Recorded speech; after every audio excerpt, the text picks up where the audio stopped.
Misunderstanding is easy across cultural divides. The very same act in different cultures may signify entirely different cultural values. For example, it's common for a person in my culture to say, I love you to their spouse. And so when I was speaking to my wife when we first got married, I would say, I love you, or in her heart language, je t'aime. She speaks French. She's from Congo, Brazzaville. And when I would say, I love you, my wife would say, thank you. And I would go away sad, thinking, my wife doesn't love me. And she couldn't understand why I walked away sad. Because in her culture, the appropriate response to I love you, je t'aime, was not moi aussi, I love you too. It was merci, thank you. And so it took us time to adjust and to realize this was just a cultural variation. It didn't mean she didn't love me. She was expressing gratitude that I was expressing my love. But what do you do if you're dealing with another culture that was 2,000 or 3,000 years ago?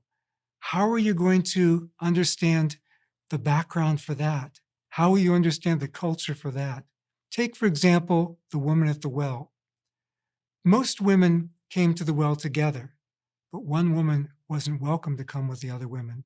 She had to come instead at the 6th hour, the hottest time of day, the time of day when everybody took siestas, took a break, took their lunch, whatever.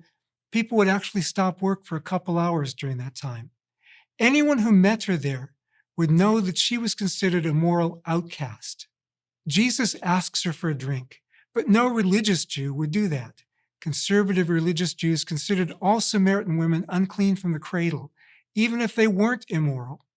Further, wells were considered notorious. Where did Jacob meet Rachel? Where did Isaac's steward meet Rebekah? Where did Moses meet Zipporah? And ancients sometimes thought that wells were good places to find mates. So she's probably supposing that he's flirting with her. He then asks her a leading question, go get your husband, which is to say, are you married?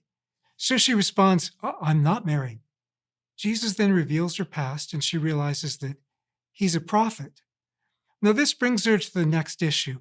We might think that she's changing the subject, or just using the opportunity of meeting a prophet to ask him a trendy theological question. But the real issue is that Samaritans didn't believe in prophets. So if Jesus is a prophet, then the Jews are right and the Samaritans are wrong. And Jews say that you have to worship in Jerusalem's temple, not on Mount Gerizim.